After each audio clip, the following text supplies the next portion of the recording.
Does your business feel like a digital scavenger hunt?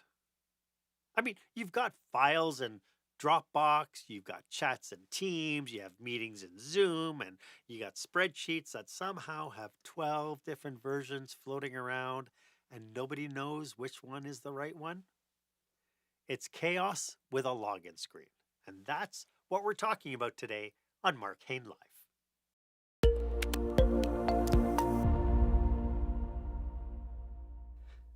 Welcome to this episode of Marc Haine Live. Of course, this is where small business owners and entrepreneurs develop new skills to help them create the jaw-dropping, show-stopping experience that their customers and their employees deserve.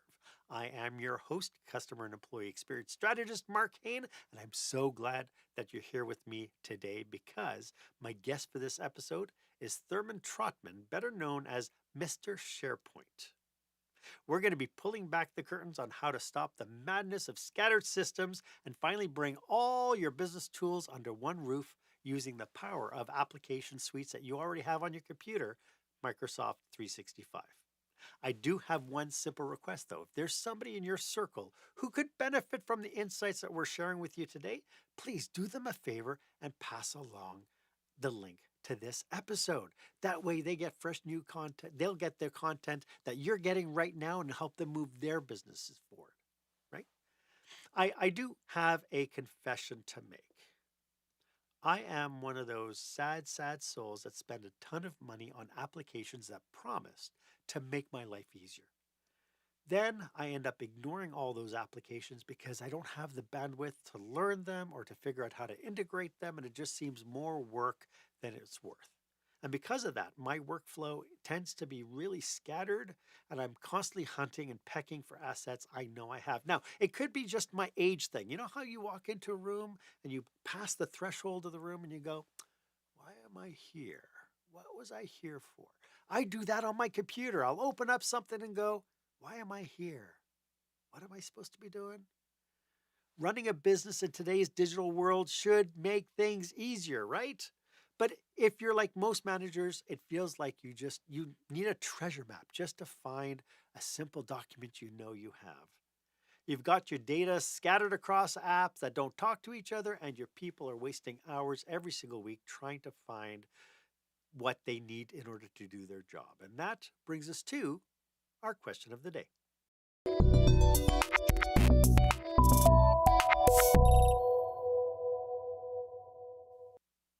So, how much time and money is your team wasting trying to find information that's really just hiding in plain sight?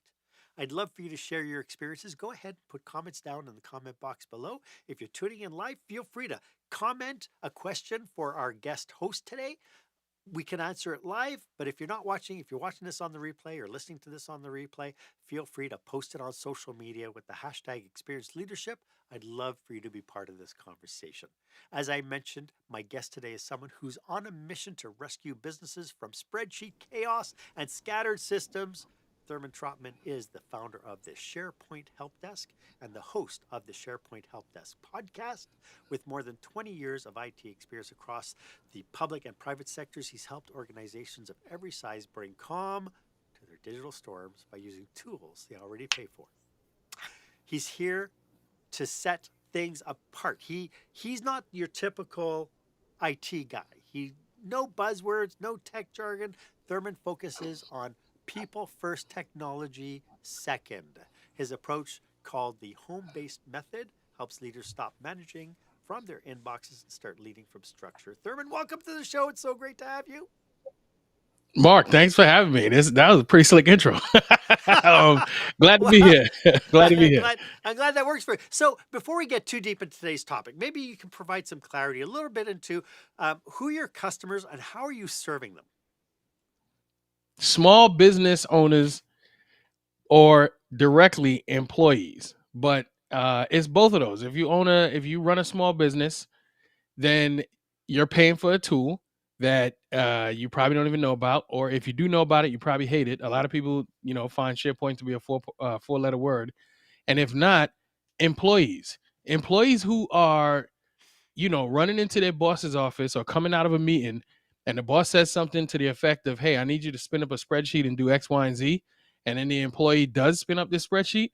And now, I don't know, 2, 3 days later, or maybe 2 weeks later, it's spreadsheet chaos. They have multiple spreadsheets sitting on their desktop, sitting in their inbox, sitting in other people's inboxes, sitting all over SharePoint, like just way out of control. I know people are sick and tired of spreadsheets, but they don't know the alternative that they have access to. So typically, primarily, small business owners and the employees of those small businesses. Love that. So, why are so many businesses drowning in this digital clutter now? Once Microsoft came out with Word, and they came out with the spreadsheet Excel, and they came out. It was supposed to make our lives easier. So why are we drowning in all this digital clutter now?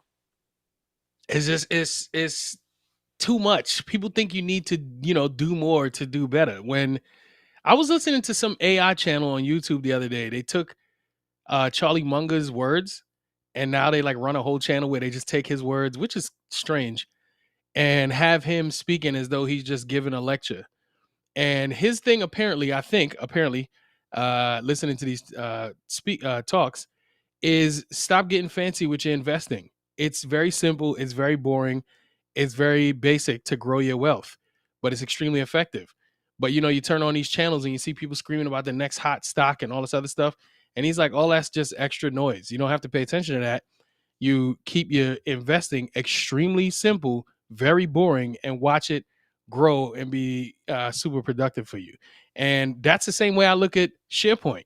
SharePoint can do a million things, but there's only a few things that you need to really excel in business. And that's the same thing with all these other tools, spreadsheets, Word documents, PowerPoint, all of that. There's a pretty basic thing that you need to do to get your business off the ground.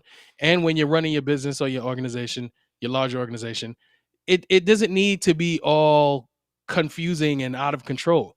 I guarantee there's some basic processes that you run that need that support in order to really make your business, be extremely productive. So I think it's just human nature to, feel like you need to create more spreadsheets, create more files, create more PowerPoints. I see it in businesses all the time. Their libraries are loaded with tons and tons and tons of documents that they don't need.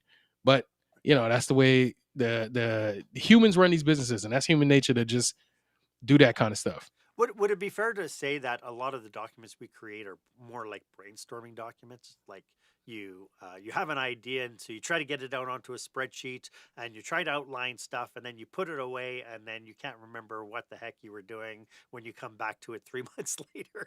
You see There's this a lot of those. right? I Yeah, know there's a lot of those. that's part of my work. My workflow is like I'll come up. I need to document this. I need to write this down someplace, or else I'm going to forget about it. And so then I open up a document, and I log it out, and I spend 10 minutes just brain dumping my idea. And then 6 months later, I can't even remember what that idea was, let alone the fact that I actually created a document for it. But let's say it's not an idea. Let's say that you just took over at a new company and you're the head of operations.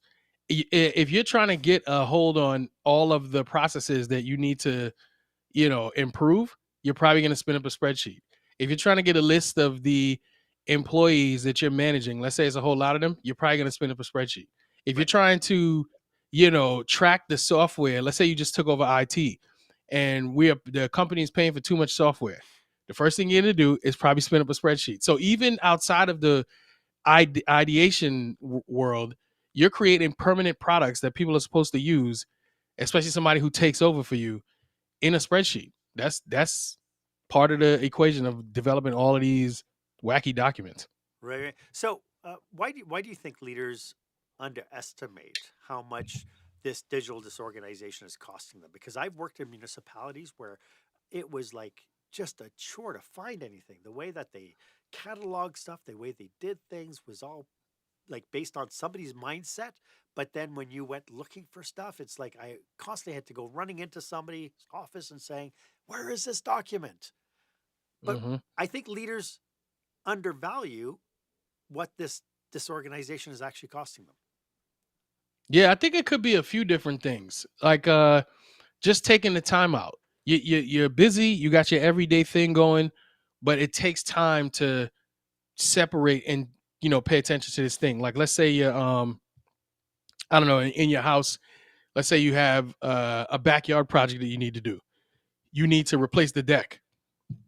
Every time you go and use the deck, you think to yourself, man, I really need to replace this thing. it's it looks terrible. There's a couple boards loose, or there's more than enough boards loose. It needs to be repainted, whatever. I don't know, whatever you do with a deck. You keep thinking that you need to do that, but you just keep using it because it's getting you by. It's good enough to sit your grill on top of, maybe hang out there when your friends come over, you're good to go. But if you took the time out, maybe on a weekend, and spent all that brain power to do it, I bet you could get it done. Or if you hire somebody, you give them your thoughts. You say, hey, listen, I need this deck replaced. It's out of control at this point. Can you do this, that, and the third for me? And then you just manage that person doing it. You get to have someone take all their brain power and focus on that thing, and then bring it back to you and show you the new deck. And you're like, oh man, that's great.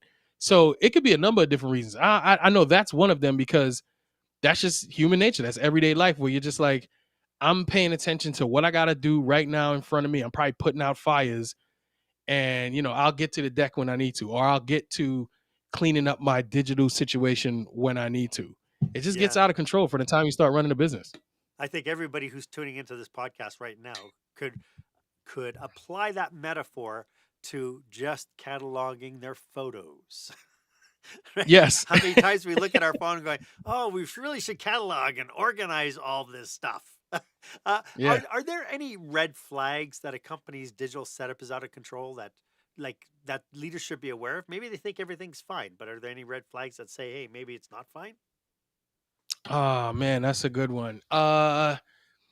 So I don't want to sound sensational here. I think that's the word. But most businesses, if they've been doing business for, I don't know, a year or two, Yep. they highly likely look like this. They highly likely are disorganized. So normally I don't have to, or digitally disorganized. So normally I don't have to do some kind of like an audit. I don't have to usually do an audit. I just talk about these things. I promote them, and I say, here's a better way to do things, and then people find me. But 9 times out of 10, a business that's been in operation for a year or two, highly likely have digital disorganization, because there's actually a profession, I believe it's knowledge management, where you can curate and properly, index and, sort information that people inside of an organization should be able to get their hands on easily. Like, the knowledge managers do that. There's more that they do, but that's the least I could give you there. Usually you're just going to start your organization and, run your business. There's no knowledge manager. So no one is properly overseeing the way that you should be structuring this information and doing all that other stuff. It's just normal to have different people in different departments doing their own little thing with their folders, and then you just move on. So it's if there's a red flag, how long you've been doing business, and I'm pretty sure that you're digitally disorganized.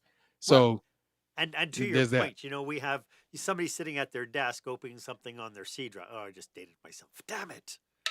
I'm still the old DOS Nothing guy wrong with with the that. C drive. But they store something on their hard drive, but then at some point it's Hmm. got to be uploaded. It's like, oh crap, it's got to go up onto Dropbox so that other people can have access to it. And then Hmm. that gets pulled from somebody else onto somebody else's computer. And so we very quickly could end up with 3, 4, 12, 15 different versions of a file that's floating around somewhere. Absolutely. So how do people Yeah, start yeah. thinking about that? How do people pinpoint that this is the issue?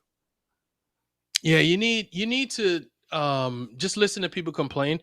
If you're inside of an organization, just like, matter of fact, you just said a few minutes ago, you just said, I'm when I'm going to look for something and I'm like, man, where did I put that thing, or where's this thing? Right. I That know I have is it. all I need to hear. Yeah. Yeah, yeah, you have it, Yeah. but where is it? You know what I'm saying? And that's usually all I need to hear, like, to know that, yeah, all right, they could use some help. Because to your point about pictures, like cataloging your pictures, right? So a Yeah. long time ago, Dropbox just got put on my phone, just like all of us. I did not know about Dropbox. I did not go seek Dropbox, none of that. It was just on my phone. So I was like, what is this? Then I found out, oh, I got 2 gigs of space to put, files. I'm like, you know what? Let me put my pictures on here. I take pictures with my phone. I can just upload it there on my own. So over this was years ago. So now over at least 10 years now, I've been putting my family's pictures on Dropbox, and there's one folder for the event and one folder for each. If there's a kid doing a thing, each kid will have a folder with their name at the beginning. It just makes it super easy for me now to just go and find anything that I want to find. And the same thing for the kids and the same thing for my wife. They go right into the Dropbox. If they're looking for an event or whatever, immediately they can pull it up because I just named the folders in a very basic way. And it's only 5 of us, but still, you know that it could get way out of control at an organization, a small organization with just 5 people doing some file sharing because you're Yeah. doing, fiscal year this and project name this and all this other stuff, just getting out of control. But Dropbox, because I only name things once and I don't duplicate anything, it's super easy to find what you need. And you could do that same thing at your organization, no matter what tool you're using, SharePoint or not. I love that. When we come back, I'd like to get into some strategies. You've just mentioned this idea of naming protocols. Maybe we can dig a little bit deeper into it. And I'd like to talk a little bit more about the solution that we're talking about today. And we'll get to that right All after right. this. When the spotlight shines on your business, are customers applauding or yawning? In other words, how is your business performing? Make your business a star with the new book, Lights, Camera, Action, Business Operational Excellence Through the Lens of Live Theater by Marc Haine. Marc uses his business and acting experience to help you see your business like a live show so you can create a performance your customers will never forget. Buy Lights, Camera, Action today at your favorite online retailer or directly at marchaine.com. Welcome back. I am speaking with Mr. SharePoint himself, Therman Trotman. Thurman, we were talking just before the break. You were talking about how you got this thing around Dropbox, that you name things a certain way. How important is naming protocols within an organization? So I think that they're more effective if your organization is smaller. These big organizations, they try to do these things, and it's not truly effective. So I would say in a larger organization, what you want to do is force it. If you have the ability to just not have anybody, do it on their own, you just write some kind of script and force the tool to do it, you'll probably be effective. But if you just leave it up to everybody to, do it on their own, might not be effective. That's just how it is with these larger organizations. It's so hard for them to pivot. But these smaller orgs, with the reason why I say people over technology is because a company who is a great team, like they have a great team, good people, leadership is on top of things, and there's a lot of communication. If they try to implement a naming convention, way more effective than if the company that has a bad team, disjointed processes, leadership is not doing what it's supposed to do. It ain't gonna work. So my answer a lot of times will not be technology based. If you want to implement a naming convention, it will work, it'll be effective, but probably if you're already on a good team and communication is good and people get the reason why you're even saying we need a naming convention. So I personally have not seen naming conventions been super effective. I got you. I've never seen it. Now I won't say never. I've seen them be slightly effective. I haven't seen them be super effective. To me, that's just the beginning of that's one way to implement. Yeah. But I haven't As seen it be super effective. as you were talking about the Dropbox thing, I've tried to do the same thing as well.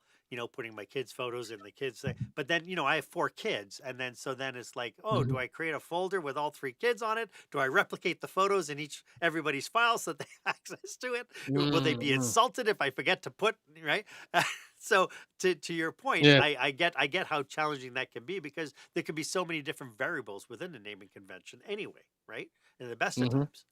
times. So I get a Yeah, yeah. sense. I get a sense from our notes that SharePoint is one of those app packages that's I mean it's part of Microsoft 365 that most people see, but they don't know what it is, or Right.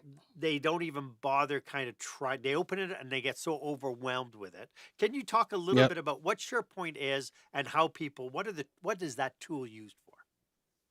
Yeah. So I mean the technical Microsoft explanation is it's a content management system, which that's cool. That'll explain most of it. But to be more specific and to give you some visuals about how you could use this, I use an acronym. The acronym is CMD. If you're familiar with the alphabet in the Army, Charlie, Mike, Delta. So M, and then D. The C is collect information. So SharePoint allows you to collect information where normally you would probably, spin up a spreadsheet or a Word document. Let's say it's a change request form. Because I saw this on projectmanager.com, which I think is wild. But let's say it's a change request form. You would probably create this change request form inside of a Word document. It's not a form, but whatever. People will call it a form. You create a change request form inside of a Word document. You send it to people in an email, and you tell people to do a change request, quote, fill out this Word document and send it back to me. Then projectmanager.com said, all right, here's your change request log, which is a spreadsheet. So you take the information out of the Word document, you copy it, and you paste it into the spreadsheet, which is crazy. But this is a normal practice at a lot of organizations, big and small. I'm going to make a form on a Word document, or I'm going to make it on a spreadsheet, and I'm going to track my information, copy and paste style, into these multiple spreadsheets. That's collecting information. SharePoint eliminates that whole entire process by making it how you would, it would be if you go to a website. If you go to boysandgirlsclub.com and you want to sign your kid up, you press a button, you see a form come up, you enter your information into that form, and then you hit submit, and then it goes into their database. That's a process that SharePoint allows you to do, no extra charge, today. So you don't do the Word document, you don't do the spreadsheet, you just send out a link to what's called the SharePoint list. People open up a form, enter the information, hit submit, boom, done. That's the collect information piece. The manage information piece is where you take all of your data and you just manage it inside of SharePoint. What do you want to do with it? Do you want to hide some columns? Do you want to cook up some new data against it? Do you want to export it to Excel and build some reports off of it? Do you want to do all of that stuff? You can do that inside of a SharePoint. And then display. The display part is websites. And I mean literal websites, except they're not .coms. They are websites that pertain to your business. So if you work at, Acme Company, you'll be using Acme Company internal website called the intranet, not acmecompany.com. That's for everybody else in the world.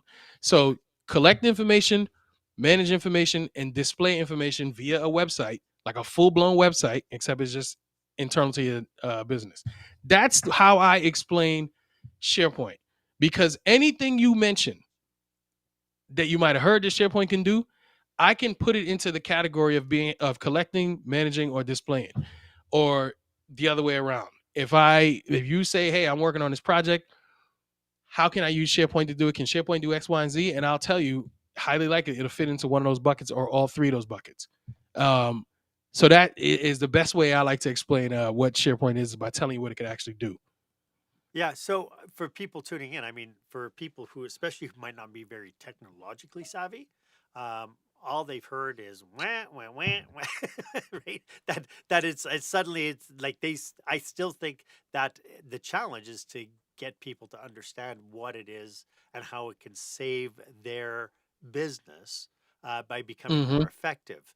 So when you're thinking about this, like when you were talking about filling out filling out a Word document first, and then somebody's got to sit down with the Word document afterwards, and then manually input all this details into it. What you're saying Mm-hmm. is SharePoint can give you one point of access. People fill in the Yep. information, it'll populate it wherever you need it to go. Right. It'll save. It saves you tons of time. So imagine this too. The display portion I was talking about, the website, right? Yeah. Imagine if imagine you go to a meeting. You have a meeting with a new hire comes and has a meeting. It's orientation day, so everybody's inside of this meeting.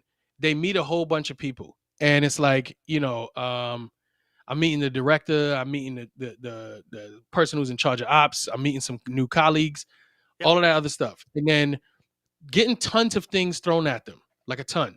And one of the things that somebody mentions is that it's we have a big break room, and the break room has lockers. And if you want to get a locker, because we know everybody doesn't need a locker, you got to get in contact with this person. At a normal organization, someone will say in the chat of this meeting, if it's virtual, it'll be like, hey, can I get that information again about who the person is for the locker? And someone will have to find that information, maybe send it in the chat or whatever.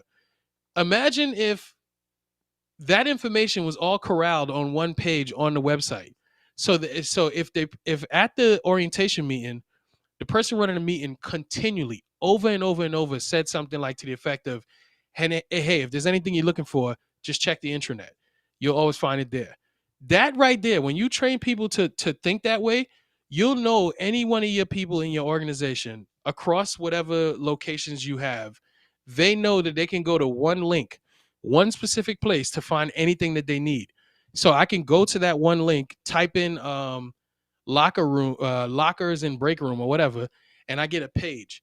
That page shows me pictures. It shows me who the point of contact is. It has a form that I can fill out to request a locker or whatever. All that information is right there. That right there saves tons and tons of time, because people will normally have to jump through hoops and go all over the place to find the latest, greatest information about something at the organization. That is a time saver, and SharePoint can do that for you pretty easily with, an intranet. So how does how do people get to know what SharePoint can do for them, and how can they get an initial orientation on this tech? I would say first of all, you can go to Google. There's always Google, and now these days you can check one of your chat, your AI chat, your generative AI chat bots. Check that. There are experts in the field who we have been using SharePoint for a really long time, but Microsoft recently, a few years ago, they made SharePoint less about you needing certain elevated permissions to use it, and instead they made it just, to me, it went from permissions to education. So Hmm. before, where you had to request someone do something on SharePoint, now it's just an end user's tool like Excel or PowerPoint or whatever. But again, because a bunch of people like me have been in the industry for a long time, we are people that you can reach out to get expert advice on how to do it. So maybe you say, man, Therman, that stuff you're talking about sounds cool, but I don't even know where to start.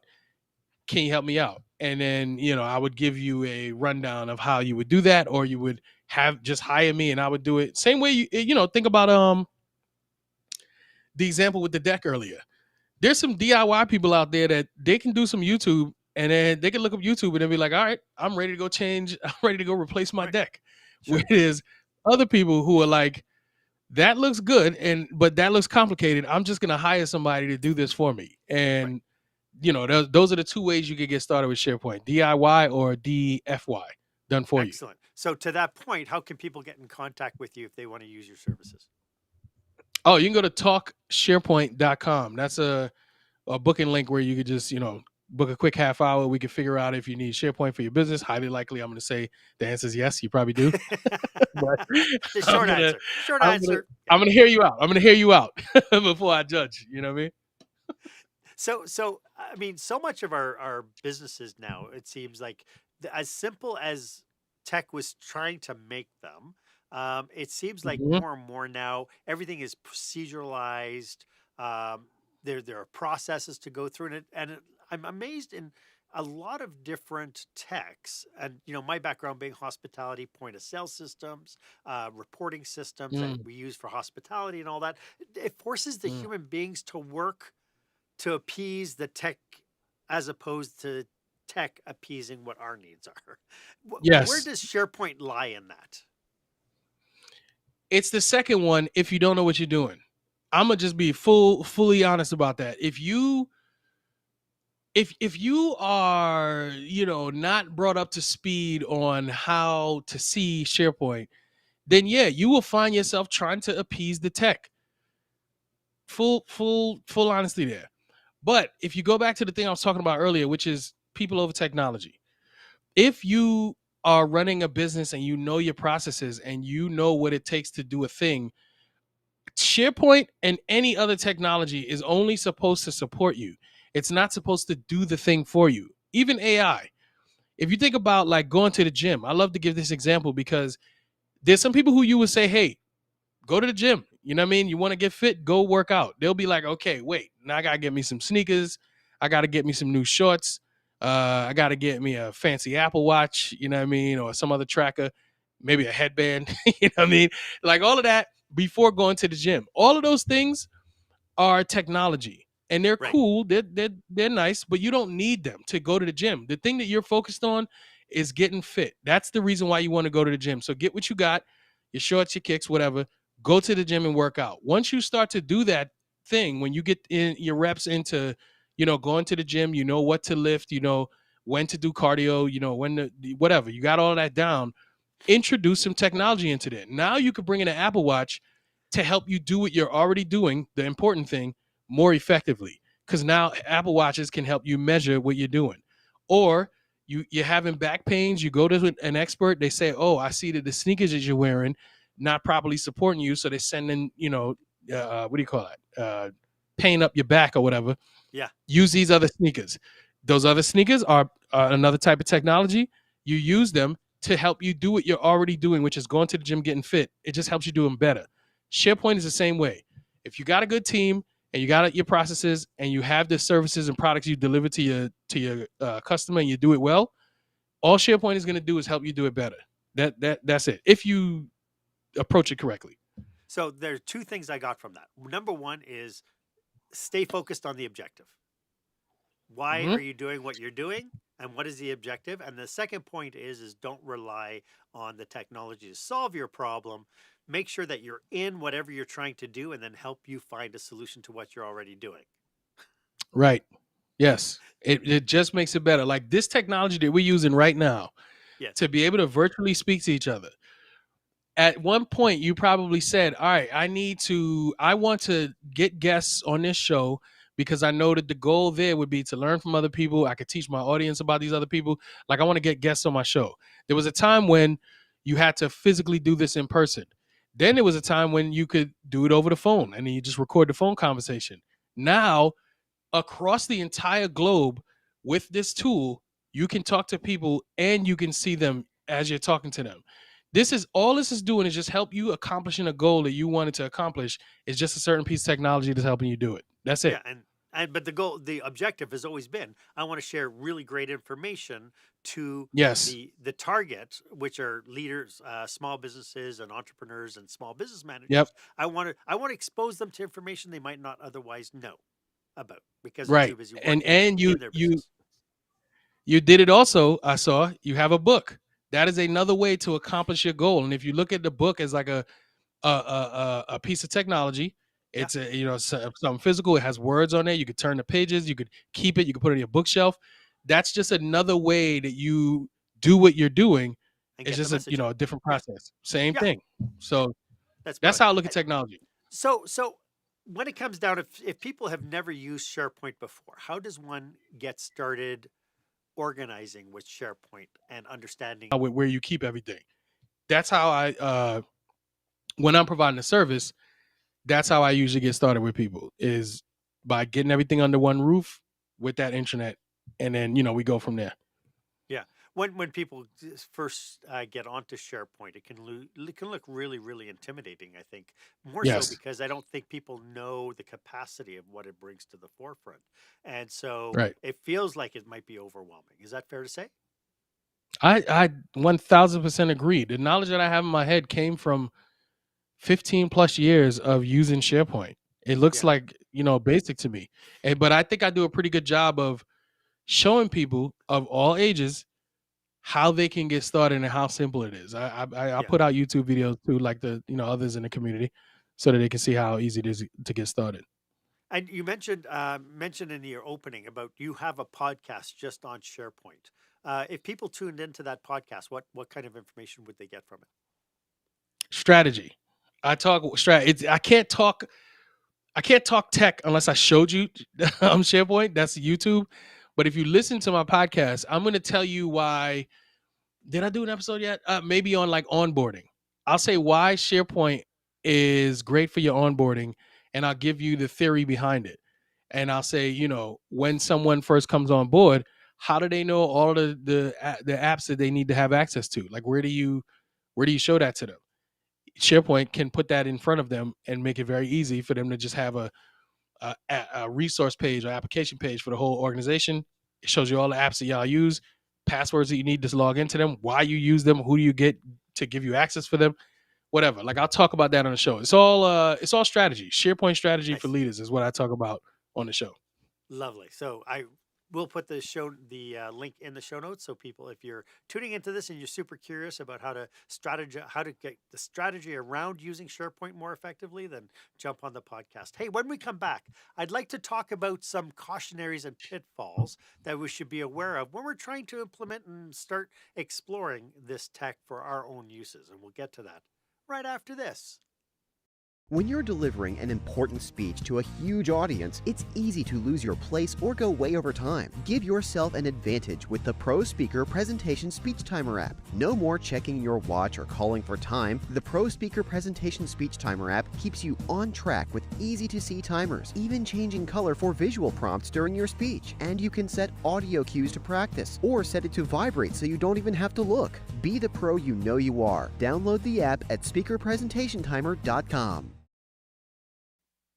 We are having a really great discussion. I hope you're getting tons of value from it. As evident from our discussion today, you can tell that Therman and I are deeply dedicated to supporting business leaders just like you.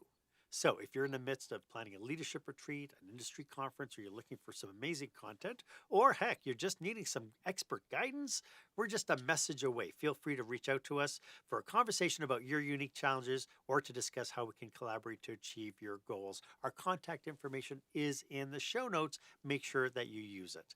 So Therman, what advice would you give business owners to avoid some of the common pitfalls? And so by that, I mean, I'm going to jump into SharePoint. I'm going to have a peek around. I'm going to get super, super overwhelmed. I'm going to shut it down. It's too complicated for me. What can we do to You need help. avoid some of that? You need help. Yeah, if I go back to that gym example, if you walk into the gym, most people can be overwhelmed, but there's a lot of people who just take to the gym. You know what I mean? They go and read some books or look at YouTube or whatever, and they go to the gym and they're like, okay, I'm good. Or they have a friend who might know a little something about the gym. So they say, yeah, you use that one for your chest. Go over there for, cardio. This machine right here is going to make you sweat like crazy. This is good. And then you only want to spend X amount of time in the gym for what you're trying to do. Like, Yeah. that's good. Like, that's what you want. If you now hire a personal trainer, that experience is way different. Now this personal trainer, you expect them to know more than your friend or some recommendations that you got. You're now paying them, and you expect them to know a lot and to guide you in where you need to be based off of your situation.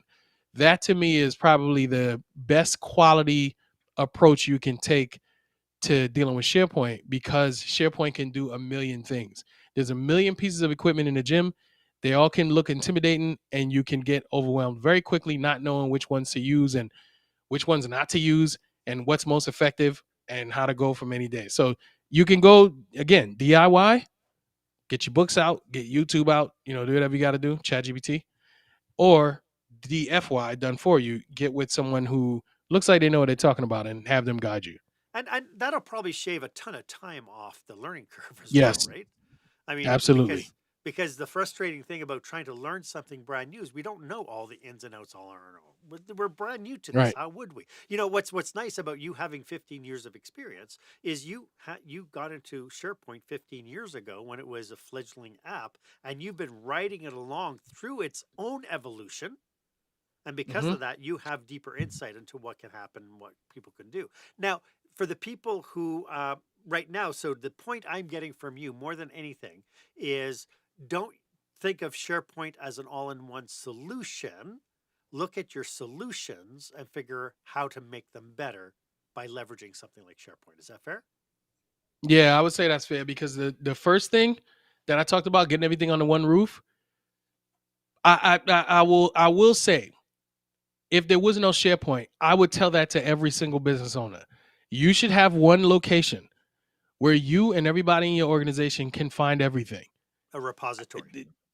Yes, just make it happen. A lot of people will probably use, because it's easy, probably Google Drive, right? You got all your folders.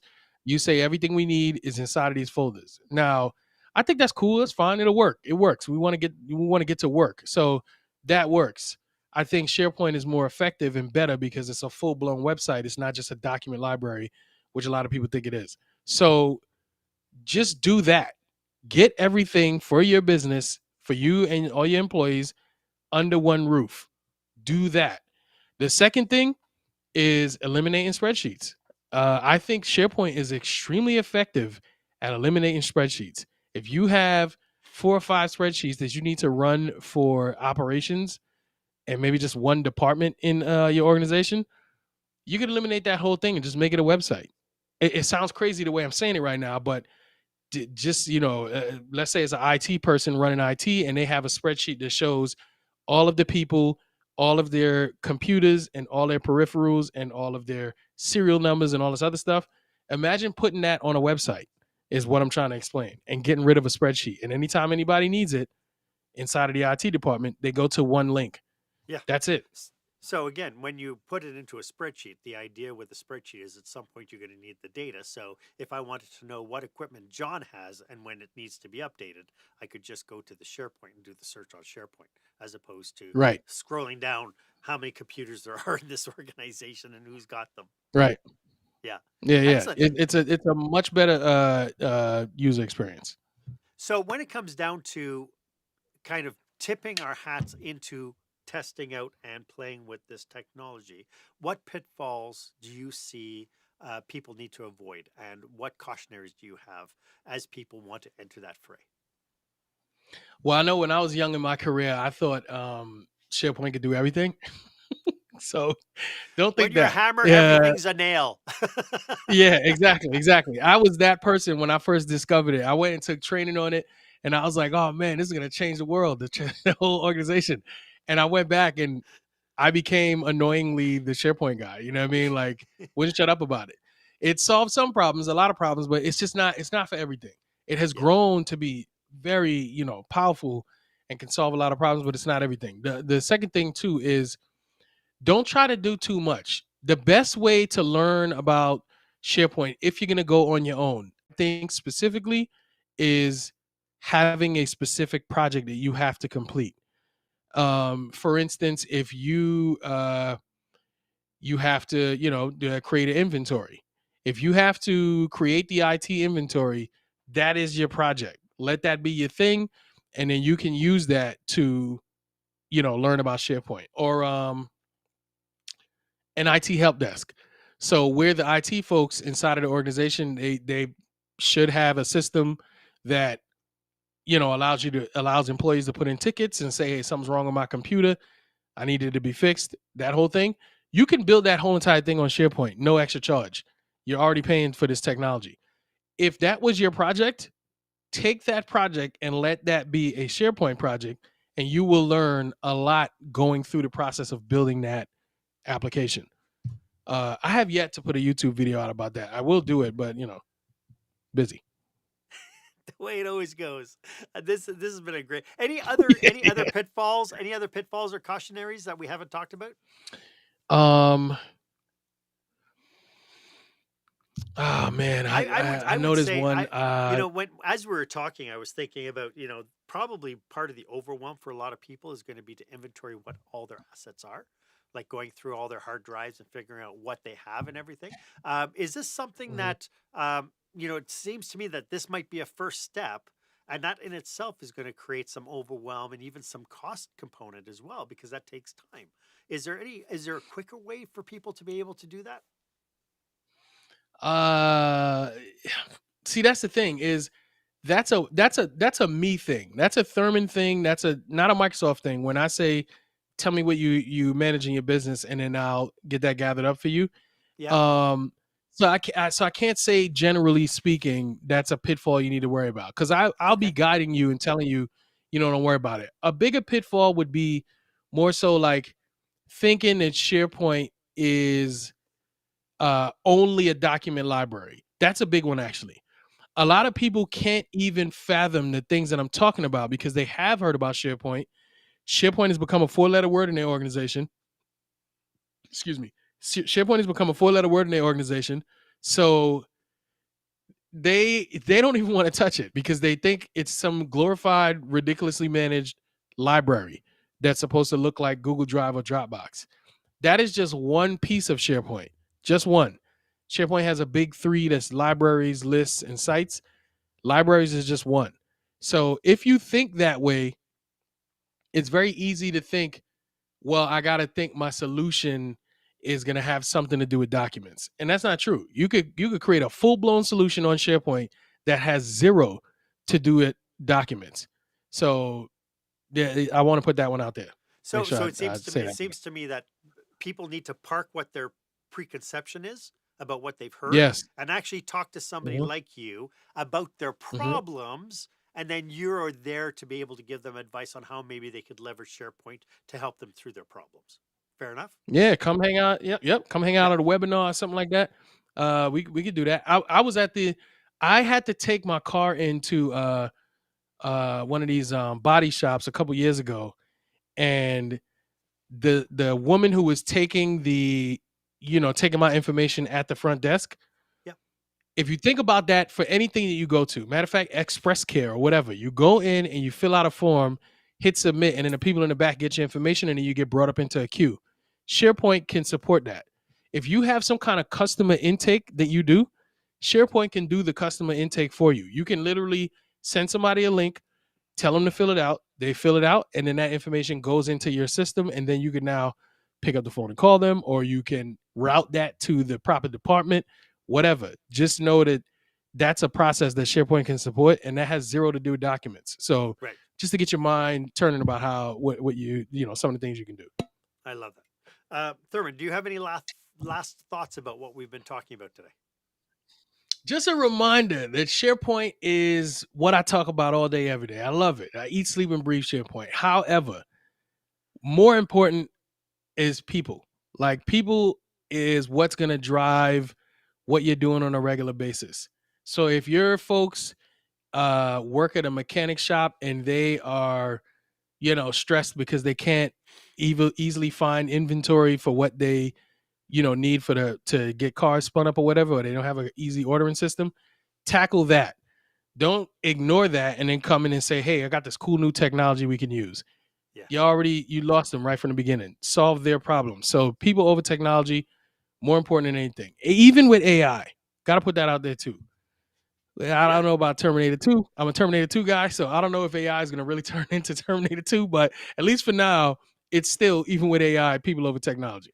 The thing, it's here and it is a tool, right? Right. It's here and it's a Exactly. tool. So, Thurman, this has been great. Exactly. Could you remind everybody one more time how they can get a hold of you? Yeah, the best place to have a chat with me, one-on-one or with your team, talksharepoint.com. And if not, TalkSharePoint.com. just follow me on LinkedIn. I am there all day, every day, talking about SharePoint. Won't Hey, shut up about it. thank you so much for sharing it with us today, sharing your passion, which is blatantly clear, your expertise. It's been absolutely brilliant. Thank you for doing this today.